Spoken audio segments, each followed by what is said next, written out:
તો ફેમિલી સવાર થઈ ગઈ છે ને બધાને ગુડ મોર્નિંગ, જય માતાજી. ઠીક છે ફેમિલી, તો મમ્મી આપી રહ્યા છે કાકીને ચા નાસ્તો ઘરે લઈ જવા માટે અને આપણે જવાનું છે ખેતરમાં.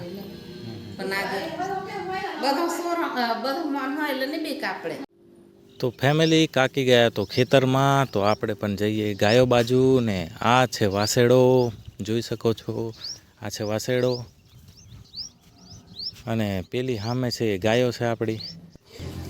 અને ફેમિલી આ શું છે? આ તો કાબર છે. ચાલો આપણે કાબર પાસે જઈએ. હા, પીછા સાફ કરે છે. તો ચાલો આપણે એની નજીક જઈએ, આપણે જોઈએ કે જાય છે કે નથી. અરે રે ભાગવા લાગી. અરે કાબર તો ભાગવા લાગી. કાબર આટલી ડરે પણ ઉડતી નથી. ઉડતી નથી કાબર. તો ગાઈઝ આપણે જવાનું છે ખેતરમાં. તો આ સ્કૂલ વાન છોકરાઓને મૂકીને આવી ગઈ છે. ઠીક છે, આપ જોઈ શકો છો કાલે વરસાદ પડ્યો તો એ. અને આ બીજી સ્કૂલ વાન જાય છે. તો ચાલો આપણે પણ ખેતર જઈએ હવે જલ્દી. વરસાદનું કોઈ નક્કી નથી. આપણે આવી ગયા છે ખેતરમાં ફેમિલી. આપણે ખેતર આવી ગયા છે અને આપ જોઈ શકો છો ખેતરની ચારે બાજુ કપાસ કેટલા સરસ થઈ ગયા છે આપણા. તો એકદમ સરસ એવા કપાસ છે. અને આપ જોઈ શકો છો આ ઝીંડવાઓ પણ આ છે કપાસની તૈયારી થઈ ગઈ છે. અને ખૂબ જ સરસ એવા કપાસ છે આપણા ચારે બાજુ. હરિયાળી. અને આપણે આ છે ને, આ સીધી લાઈન તમને દેખાય છે, આ સીધી લાઈન દેખાય છે, એ તો ધાર્યો હતો, પણ ધાર્યાની કોઈ જરૂર નથી પડી આપણને. આ કપાસ મોટા થતે સુધી કોઈ જરૂર નહીં, પાણીની કોઈ જરૂર નહીં, કારણ કે વરસાદ ચાલુ ને ચાલુ.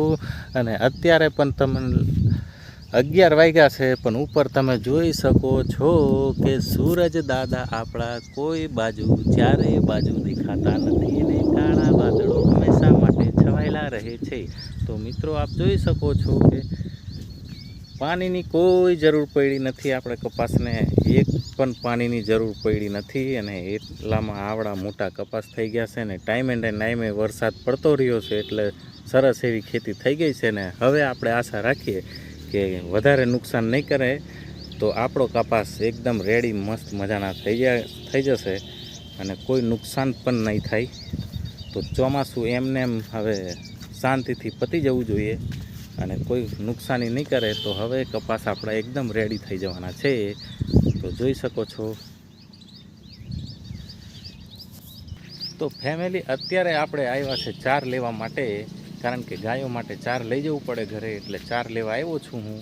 અને અત્યારે વરસાદ નથી પડતો, પણ કાળા વાદળો તો છવાયેલા જ રહે છે ડેલી, રોજ ને રોજ. એટલે જ મેં કહું છું કે સૂરજ દાદા દેખાતા જ નથી. કારણ કે ઉઘાડ કાઢતું નથી અને વાદળો કાળા રોજ ને રોજ છવાયેલા રહે છે આખો દિવસ સાંજ સુધી. પછી તો રાત પડી જાય. તો ઠીક છે, અત્યારે આપણે આવ્યા છે ચાર લેવા માટે. તો ફેમિલી તમે લોકો અહીંયા આવી શકો એમ નથી, અને મેં સમજું છું કે તમે અહીંયા આવી ન શકો, કારણ કે હું વિડીયો ઉતારું ને તમે ક્યાંથી જોતા હોય મને થોડી ખબર પડે. એટલે તમને એમ થતું હોય કે ચાલો ને આપણે પણ એક આંટો મારતા આવીએ ખેતરમાં. તો તમને આંટો મરાવું ખેતરનો, તો વિડીયોમાં બન્યા રહેજો. કેવી રીતના આંટો મરાવું છું એ તમે જોજો, અને તમને લાગશે કે ના અમે જઈને આવ્યા ખેતરમાં, એવું લાગશે. તો તમે વિડીયોમાં બન્યા રહેજો, જુઓ આપ. તો ફેમિલી તૈયાર છો? 1 2 3 ગો.